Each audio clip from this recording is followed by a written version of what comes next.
Hello, this is Voices for Learning, where we help you grow as a voice actor. My name is Susan. Thanks so much for watching. In this video, I'm going to talk to you about audiobooks and how you handle keeping up with all your characters that are in an audiobook by creating a master character file in Studio One. Here we go. All right, so as you can see in the background, I have Studio One open, and in the foreground, I have something called a character summary. So when you record an audiobook, get your authors to do this for you. It will help you and it will help them as well. Just have them write up just a list of all the characters that are in the audiobook or that are in the book, and just give them kind of like ask your author to just type up a little description of each character. And so this particular author, she wrote all the different characters from prior books because this was this big old series of romance novels, and it kind of contained similar characters, but kind of went along the same formula for each book. And so she wrote down all the characters from prior books and then new secondary characters. And so here's that list. It kind of tells you like this person right here is in his 40s, criminal lawyer. This person right here is a Swiss jewelry store manager, has a Germanic Swiss accent. And so have your author, include information like that, their age, if they want you to have an accent, put an accent on these characters, how old they are. I think I already said that. Maybe like where they come from, any kind of physical characteristics, what they're envisioning for these particular characters. That will help you determine how you're supposed to voice each of these new characters, and it will help you all be happier in the long run and help you have a great relationship with your author. So what I do in addition to having this, Word document is I'll also go ahead in Studio One and I'll create what I call my sample character template, my master character file, whatever you want to call it. And then what I do is I just go through and I make different tracks for each particular character. So for example, if this particular character right here, Mason Brosnahan, is going to have a lot of lines and he's going to be in a lot of different chapters, then I'm going to need to have a reference for how he sounds because he is a secondary character and I'm not going to have him in my mind just at the drop of a hat. I'm going to need to go back and reference how he sounds. So what I will do in Studio One is I will just create a track and I'm just going to call it Mason. So to do that, all I did was I just clicked on where it said raw. Just double click on that little word right there, and then you can just type in whatever you want to. Then what I'm going to do is I'm going to duplicate this track, and I'm going to have another track for another character. So to duplicate your track, all you do is just make sure you're in the colored section, or your mouse pointer's in the colored section, right click, and you'll see, oh my gosh, right here about a fourth of the way down, duplicate track. And let me go back to my character summary.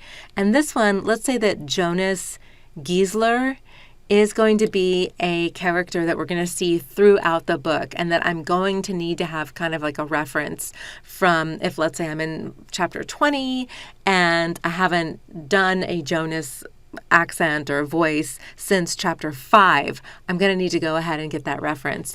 So I probably would want to go ahead and have a track for Jonas as well.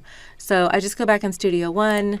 And right here where it says Mason 2, which just means it's a duplicate of the Mason track, I just double click on those words and I just type in Jonas, and that's it. And I can change the height of this track as well. To do that, you just make sure that you're down on this little line right here and you get the little double-headed arrow. Just pull it down and there it is. You'll notice though that it did not bring in my layer. Here, this top track, the Mason track, has this layer. I don't necessarily need this layer for this track, so I'm just actually going to delete the layer because it's fine. I actually don't really need it. Let me go back to my character summary and we'll go ahead and pick out another character to put into a track. Okay, let's say I've got this one, Kurt Wiley, I can't remember how to say his name. And he, again, is throughout the book. And I don't want to have to get to chapter 22 where I haven't voiced him in 8 chapters. And I'm like, wait, how did I do Kurt, Wiley, Willie, whatever his name is? So I'll probably want a reference for that. So same thing. I just go back into Studio One, right click on the track color, go to duplicate track, and then double click on the name, and I'm going to call this Kurt. Wait, what was his name? Kurt Kirk. See, I can't even remember what the names are. So you think about this. You have all these things running through your head while you're narrating.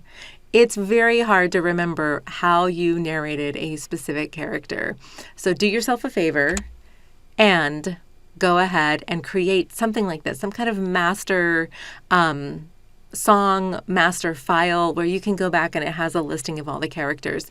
And I don't just put in like one sample for Mason. I mean, I'll go ahead and put in like 5 or 10 so I can be like, okay, yeah, how would he sound if he's mad? Or how did I do it when he was mad in chapter 2? He's mad again in chapter 22. How does he sound when he's mad? How does he sound when he's sad? How does he sound when he's excited? When he's, I don't know, like interested? What does he sound like? And so don't just put in one sample. Put in a whole bunch. And so basically what I do is like when I'm recording chapter 1 and I have a line from Mason, I'll just go ahead and copy that line out from chapter 1 and I'll just paste it in here. So, always kind of keep this particular audio file open, and that way you'll always be able to go back, copy, paste, stick stuff in it, and then you'll be able to go back and reference it. And it'll be a good smattering of the whole book, not just like those beginning chapters, because sometimes the beginning chapters, you're still kind of like easing yourself into the book and you're not quite sure really like how these characters are supposed to sound. So sometimes it is good to have like a sample from like chapter 10, chapter 15, and not just from the beginning of the book. But anyway, that is what I do, and that's what I recommend you do too. It'll just help you keep all these characters straight in your mind. One of these kind of cool things about voice acting, you get to like talk to yourself and be all these different people. So just another fun aspect. And I hope this keeps you more organized. Speaking of audiobooks, I've got in the description a really great link to a course that you can take on ACX and how to kind of get yourself set up in ACX. I highly recommend it. It's taught by my friend Anthony Pica, and I think you'll really, really, really enjoy it. So make sure to leave a comment, like, subscribe. I'm a growing channel. Come on, guys. Show me some love. Thank you so much. I can't wait to see you next time. Best of luck with your audiobooks. Keep going. You're doing great. Bye.